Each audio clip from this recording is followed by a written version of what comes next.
Diagnosanya ada dua, katarak dan uveitis.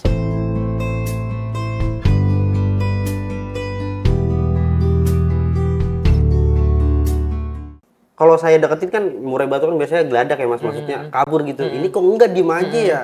Saya lihat kok, oh ada bebayang.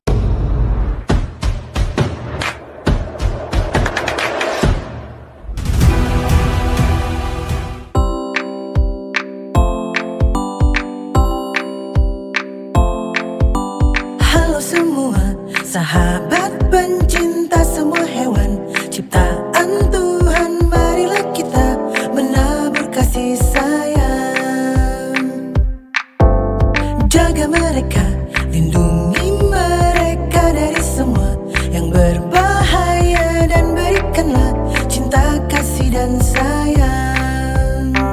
Radiant Pet and Care, semua cinta ada di sini. Hati tenang, damai dan nyaman, hewan-hewan terjaga baik. Radiant Pet and Care, bersamalah kita selamanya. Siapa lagi kalau bukan kita, menebarkan kasih dan sayang. Semua hewan ciptaan Tuhan berhak hidup damai bahagia.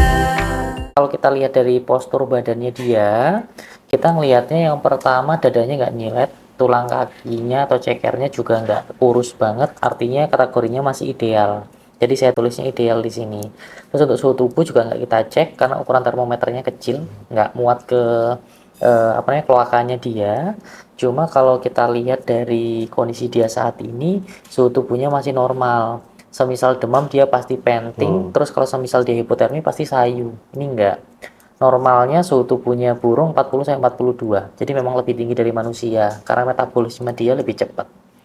Terus untuk temuan ektoparasit sejauh ini kita belum menemukan adanya tanda-tanda kutu, namun nanti kita cek ulang pas nanti dia pingsan, karena biasanya kalau pingsan suhu tubuh kan turun nih.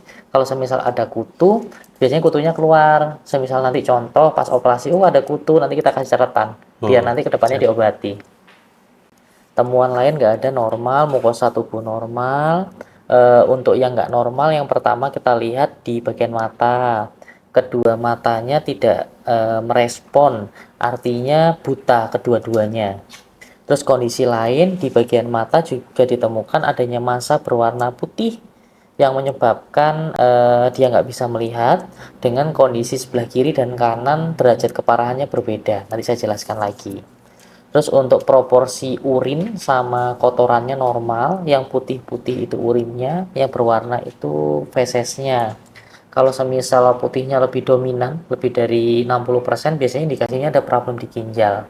Tapi ini proporsinya masih normal, sehingga bisa dibilang dari penampakan fisik yang keluar tidak ada indikasi gangguan di ginjal. Biasanya kalau ada gangguan di ginjal itu identiknya kalau nggak karena salmonella, terus kena virus gumboro atau penyakit-penyakit lain yang memang menyerangnya ginjal. Terus di sini untuk diagnosa penyakitnya ada dua. Yang pertama katarak, yang kedua uveitis. Yang katarak ini sebelah kiri, yang uveitis ini kanan, tapi kanannya uveitisnya sudah menuju katarak. Uveitis itu apa? Uveitis itu radang pada bola mata. Nah, radang bola mata ini kadang ada yang dia berakhir jadi katarak, ada yang tidak. Nanti saya jelaskan lagi di sini. Terus untuk prognosanya gimana? Prognosa itu potensi apakah bisa sembuh atau tidak. Kalau secara teori, untuk katarak itu bisa disembuhkan. Tingkat kesembuhannya seberapa tinggi? 40-60% dengan cara operasi. Sama kayak manusia. Jadi kalau katarak pakai obat-obatan aja nggak bisa. Karena ibaratnya kalau kulit tuh koreng. Jadi korengnya harus kita ambil. Terus untuk gambaran progres penyakitnya nanti gimana?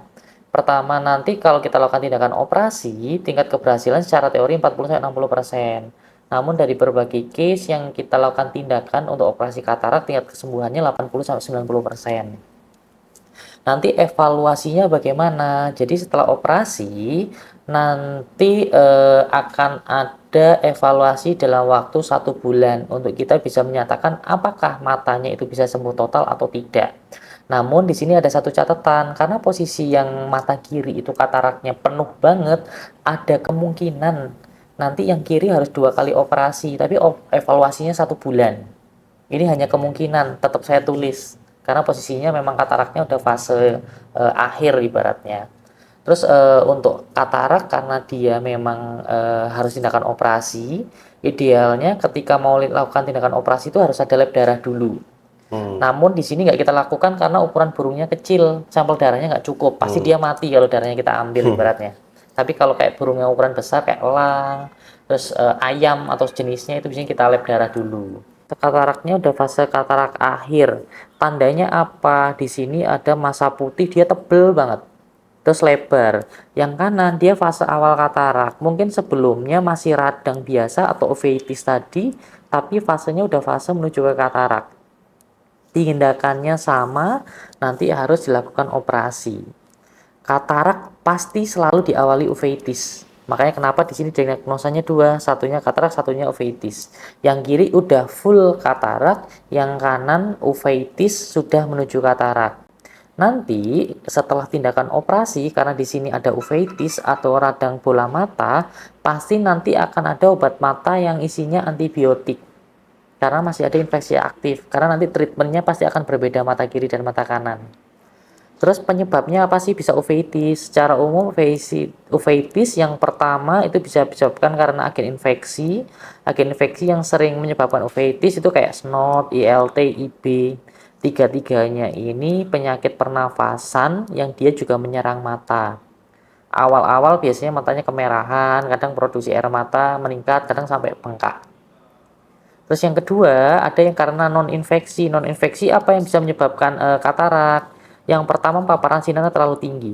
Kayak kita ngelihat lampu terus atau sinar matahari terus lama-lama kan silau. Silau lama-lama mata iritasi, radang, terjadi katarak. Itu bisa sinar lampu, bisa sinar matahari. Dari bios, nanti biosnya pertama di area dada. Setelah dia mulai pingsan, nanti teknik operasinya ini bola mata. Nanti area dekat kataraknya akan kita robek. Jadi habis dirobek nanti dikuret. Jadi dalamnya itu diambil semua. Nah, ada kemungkinan yang sebelah kiri nanti kita usahakan diambil semua. Tapi kadang pada beberapa kasus yang terlalu tebal karena cairan matanya juga cuma sedikit, jadi kadang nggak bisa diambil maksimal. Makanya kenapa tadi saya bilang ada kemungkinan 2 kali. Tapi semoga aja 1 kali cukup. Terus nanti setelah dikuret, baru nanti cairan di dalamnya yang keruh tadi kita ambil. Karena cairan matanya sini nggak ada, nanti akan kita tambahkan cairan mata buatan sebagai pengganti, biar matanya nggak mengecil. Sampai sini ada pertanyaan? Cukup jelas. Cukup jelas ya. Ini mau dilakukan tindakan operasi. Baik.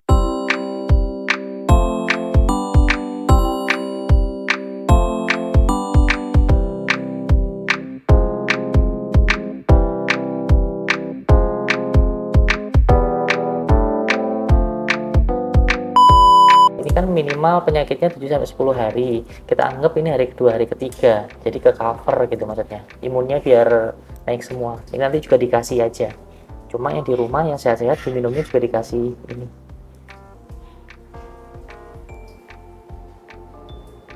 Nggak usah dikasih suplemen apa-apa dulu. Obat-obatan juga jangan. Nanti semisal masnya contoh lihat ada yang kayak matanya berair, bengkak atau apa, nanti WA aja untuk konsultasi segera ya.